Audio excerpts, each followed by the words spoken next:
Bonjour à vous, les secondes 7. Alors, j'ai bien reçu la très très grande majorité de vos travaux sur Marot, les deux textes que vous aviez à travailler, les deux blasons que vous aviez à travailler. À partir du moment où cette vidéo va être postée, donc d'ici là, on va dire vers 18h, ça sera trop tard pour m'envoyer votre travail, parce que c'était un travail à faire pour aujourd'hui, donc j'estime que bon, il faut que ce soit fait en temps et en heure. Donc je vous parle un petit peu de ces deux textes. Donc ces deux textes ils permettaient de confronter deux œuvres qui se forment en fait une sorte de diptyque poétique. Un diptyque, c'est un tableau en deux tableaux finalement, un seul tableau constitué de deux panneaux. Ces poèmes ont pour particularité de fonder le genre du blason. Clément Marot, qui est alors en exil, envoie à la cour le premier, le blason du beau Tétin, pour divertir la cour et se rappeler à son bon souvenir. Le succès du poète de ce poème entraîne une série de joutes poétiques qui installent le genre du blason dans la poésie de cour. Là, pour le moment, ce ne sont que des versions modernisées que vous avez, parce que Clément Marot écrit encore dans un français qui est peu compréhensible, et c'est pour ça que d'ailleurs que vous aviez un exercice d'histoire de la langue à faire à la fin, donc ça on va le faire à la fin. Et je commence donc par répondre aux questions que vous aviez à traiter. Alors, dans la première question, ces deux poèmes se lisent en miroir parce que l'un est finalement la version dégradée, péjorative de l'autre. Tous les deux vont décrire un saint sous forme d'éloge pour le premier, sous forme de blâme pour le second. Alors, pour la question 2, évidemment, les adjectifs que vous aviez dans les titres, beau et laid, étaient pertinents. Mais vous aviez aussi une association dans le premier texte avec la jeunesse et dans le deuxième texte avec la vieillesse. Donc, jeune et vieux auraient aussi pu caractériser ces deux poèmes. Alors ensuite, vous aviez à comparer avec le tableau qui était au verso de votre feuille et qui s'intitulait « Les trois âges de la vie ». Alors, les trois âges de la vie, c'est un motif pictural connu pour évoquer la fuite du temps, la course de la vie humaine. Finalement, le fait que nous ne sommes pas grand-chose sur Terre à l'échelle de l'évolution de la Terre et même de l'humanité. Donc, ce tableau représente un bébé, une jeune femme, une vieille femme. C'est l'image du vieillissement qui se termine finalement par, en arrière-plan, la mort, la faucheuse. La faucheuse, c'est une allégorie de la mort. Le lien entre les figures est signifiant. La vieille femme semble tirer vers elle la jeune femme. Et cette jeune femme, elle est elle-même emmenée par la mort. La vieille femme est emmenée par la mort qui lui tient le bras. Et le nourrisson tient le manche de la faux. La faux FAUX, vous savez, cet instrument qu'on utilisait pour faucher les blés à l'époque et qui est devenu le symbole de la mort. Donc c'est le bébé en bas qui tient la faux et qui ferme en quelque sorte ainsi le cercle de la vie. De toute façon, à partir du moment où l'on est condamné à mourir. Voilà, qui dit naissance dit forcément mort. On a aussi des symboles dans cette représentation, comme le sablier. Le sablier, c'est le symbole du temps, le temps qui passe. Vous avez aussi le globe terrestre, symbole d'universalité, qui est posé sur le sablier. La chouette, elle est associée à la mort.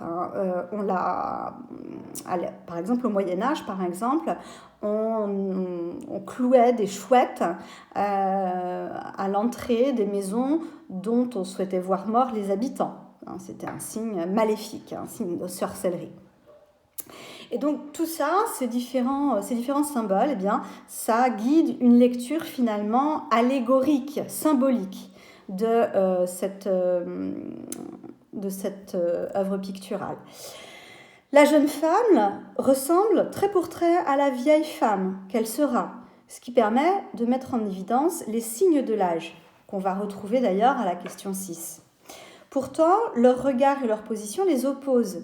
Ces deux figures s'opposent comme les deux poèmes. même sujet, mais avec d'un côté un éloge, de l'autre un blâme, une mise en valeur de la jeunesse associée à la beauté et la vieillesse qui, elle, est associée à la laideur. Alors ensuite, vous aviez donc la question 4.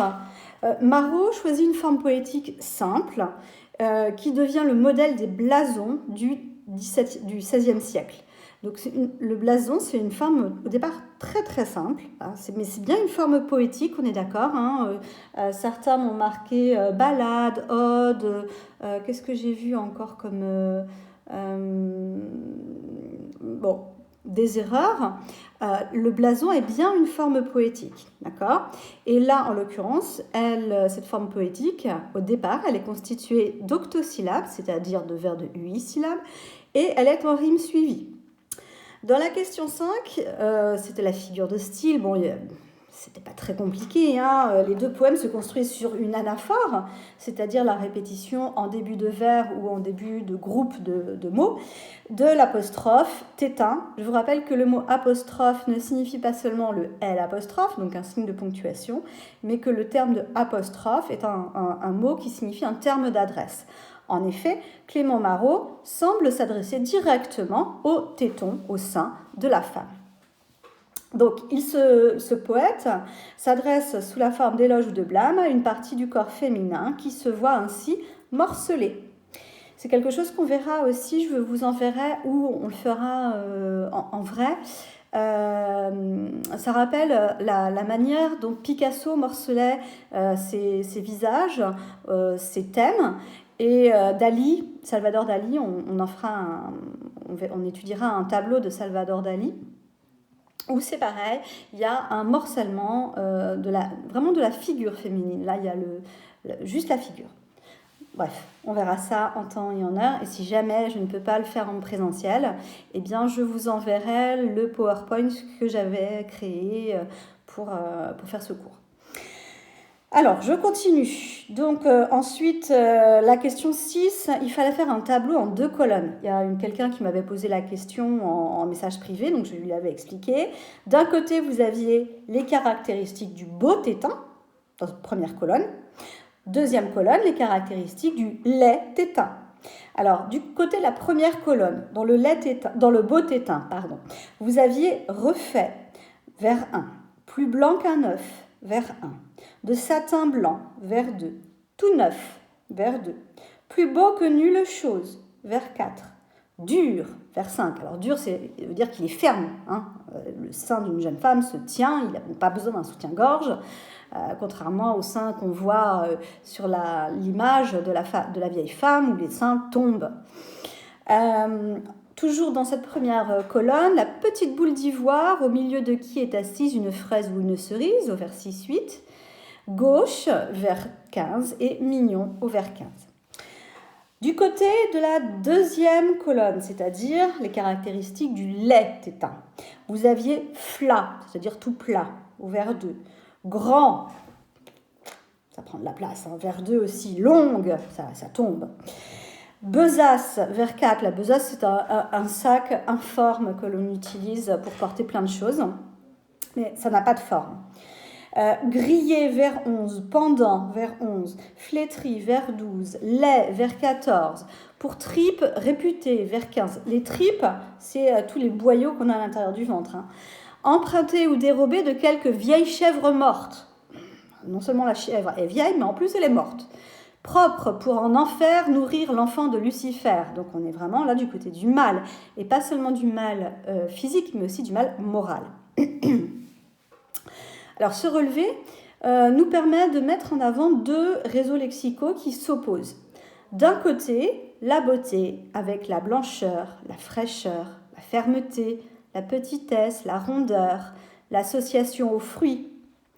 Et de l'autre, la flétrissure, la grandeur, l'avachissement. Vous savez, être avachi, hein, c'est comme quand vous êtes comme ça sur vos chaises, que je vous dis redressez-vous et arrêtez d'adopter une position de touriste. Elle est associée au monde animal et en plus au diable. Alors, en question 7, pour la lecture expressive, je vous en avais déjà parlé. J'ai Mélina qui m'a fait une lecture expressive, alors qui était pas mal. Il y a juste un point qu'il faut vraiment que vous travaillez pour la lecture expressive des poèmes, c'est le respect de la versification. Donc pour ça, je vous rappelle que pour respecter le nombre de syllabes que doit avoir un vers, il faut faire attention au « e » en fin de mot. Un « e » en fin de mot ne compte pour une syllabe que si derrière, le mot suivant commence par une consonne. D'accord ? Sinon, on ne le prononce pas. C'est-à-dire que si je reprends par exemple le début du blason du beau Tétin, au vers 3, on dirait Tétin qui fait honte à la rose. On ne dira pas honteux à la rose, puisque derrière le A est une voyelle. En revanche, au vers 4, vers suivant, on dira Tétin plus beau que nulle chose, parce que derrière le E de nul, il y a le C de chose, qui est une consonne. D'accord ? Donc, entraînez-vous à faire des lectures orales. Enregistrez-vous avec le dictaphone, échangez un petit peu entre vous pour vous voir déjà, vous, ce que vous pensez entre vous de vos lectures. Vous pouvez aussi, comme Mélina, me les envoyer pour avoir un retour. Il faut absolument que vous vous entraîniez sur la lecture parce que le jour du bac, l'année prochaine, vous serez aussi évalué sur la lecture et une lecture qui soit expressive. Alors ensuite, vous aviez la question 8 qui vous demandait, et pour laquelle je vous demandais de ne pas aller regarder sur Internet ou dans un dictionnaire ou quoi, mais d'essayer de rédiger vous-même une définition de ce qu'est un blason et de ce qu'est un contre-blason. Alors, le blason, tel que Marot l'invente dans la première partie du XVIe siècle, c'est un poème qui fait l'éloge d'une partie du corps féminin. Il est composé d'octosyllabes en rime suivie, et il se construit sur une apostrophe, donc un terme d'adresse, anaphorique, répétée, désignant la partie du corps que le poète va louer, dont il va faire l'éloge. Évidemment, ça a un côté souvent un petit peu érotique, un petit peu grivois, coquin. Le contre-blason, tel que Marot l'invente également dans la première partie du XVIe siècle, c'est l'inverse. C'est un poème qui va blâmer une partie du corps féminin. Lui aussi est composé d'octosyllabes en rime suivie et il se compose, comme le blason, d'une apostrophe anaphorique qui désigne, là encore, une partie du corps féminin. Alors là, il est avant tout satirique, comique. La tonalité n'est pas la même, vous le voyez. Hein. Dans l'un, on a une tonalité un petit peu grivoise, un petit peu érotique, et dans l'autre, ça n'a rien du tout d'érotique, c'est avant tout comique et critique, satirique. Enfin, je vous demandais de faire l'histoire de la langue. Cette langue française du XVIe siècle qui est particulière, pour laquelle les textes de Marot avaient été traduits en français moderne. Mais l'activité qui vous était proposée donc était de réécrire en français moderne un extrait d'un texte de Marot qui cherchait à fixer un point particulier de la langue française, et donc vous deviez le réécrire en français moderne. Alors c'était pas facile, hein. Évidemment, il y a des choses qui étaient assez évidentes. Par exemple, enfant qui était écrit sans T à l'époque, ou une leçon où le U était écrit par un V, comme finalement en latin. Donc, ça pouvait nous donner, en français moderne, en modernisant donc la langue, l'orthographe, enfant, écoutez une leçon. Notre langue a cette façon que le terme qui va devant régit volontiers le suivant, c'est-à-dire que c'est une règle d'accord, ni plus ni moins. Le terme devant régit l'accord du mot qui suit. C'est logique. Vous avez un déterminant au masculin singulier, le mot suivant est au masculin singulier.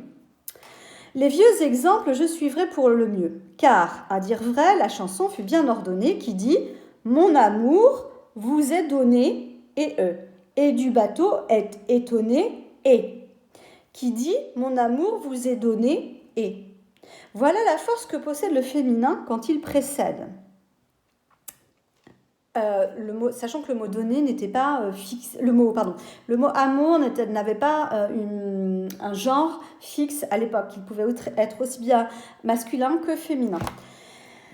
Or, je prouverai par bon témoin que tous les pluriels n'en font pas moins. Il faut dire en termes parfaits, Dieu en ce monde nous a fait, F-A-I-T-S. Il faut dire en paroles parfaites, Dieu en ce monde les a faites, en paroles. Et il ne faut pas dire en effet, Dieu en ce monde les a fait, F-A-I-T. Ni nous a fait, F-A-I-T, pareillement, mais nous a fait, F-A-I-T-S, tout rondement. Donc finalement, Marot s'intéresse ici à l'accord du participe passé. En suivant ces préconisations, on peut établir une règle. Si le mot concerné par le participe passé est placé avant le participe passé, alors on accorde le participe avec ce mot. Et cette règle permet finalement d'expliquer l'accord actuel du participe passé employé avec le verbe être, donc on accorde avec le sujet, vous le savez, et avec l'auxiliaire avoir, où l'accord se fait seulement si le COD est placé devant l'auxiliaire. Et donc, comme je vous le disais, on remarque, et pour comprendre le premier exemple de Marot suivant mon amour vous est donné et ou mon amour vous est donné et, il faut savoir qu'à cette époque, amour est considéré souvent comme un nom féminin. Cette hésitation sur le genre du mot demeure parfois en français moderne, où amour est masculin au singulier et féminin au pluriel. On parle par exemple des amours malheureuses. Néanmoins, le mot a tendance à devenir masculin aux deux nombres depuis le début du XXe siècle et il partage cette bizarrerie avec les mots orgue et délice. On dit un délice, mais les délices, les délices parfaites, par exemple. Et donc, quand vous lisez des textes jusqu'à la fin du XIXe siècle, eh bien, vous aurez les mots amour, orgue, délice au féminin pluriel, alors qu'ils sont au masculin singulier. Voilà, donc ça concernait donc les textes de Marot que vous aviez à faire. Vous avez à constituer, je vous le rappelle, pour lundi, une fiche mémo sur le modèle de la fiche mémo humanisme que je vous ai jointe à la fois sur Pronote et sur l'ENT. Donc vous avez une fiche mémo à constituer sur la Pléiade par rapport au cours que je vous ai fait la dernière fois. Et je vous ai dit, vous pouvez aussi très bien facilement vous aider d'éléments que vous trouveriez en cours sur les bons profs, sur YouTube par exemple. Ensuite, je vais vous donner aujourd'hui, vous allez retrouver sur notre cours à faire, donc on va le dire pour jeudi, on va se laisser un petit peu de temps quand même. Vous allez faire les questions sur le texte numéro 2. Donc c'est un poème de Saint-Gelais qui s'appelle « D'un œil ». Donc même chose, je vous demanderai de faire les questions qui suivent. Et donc vous avez des questions 1 à 6. Vous avez une question d'expression orale que vous pouvez me faire, pareil, vous pouvez vous enregistrer en faisant une petite vidéo ou me l'envoyer simplement par dictaphone. Et j'aimerais que vous fassiez la question 8. Je sais qu'elle est un petit peu difficile, mais ça vous prépare aux commentaires. Il s'agit de rédiger une analyse à partir des repérages que vous aurez fait à la question 5. Voilà, donc tout ça, je vous le marque sur l'ENT et sur Pronote. Et je vous le dis donc de vive voix. Si jamais, une fois encore, vous avez des problèmes pour accéder au texte, vous n'hésitez pas à me le signaler et je vous l'enverrai par mail s'il y a besoin. Voilà, je vous souhaite une bonne journée les secondes 7 et je vous dis à très vite. Au revoir.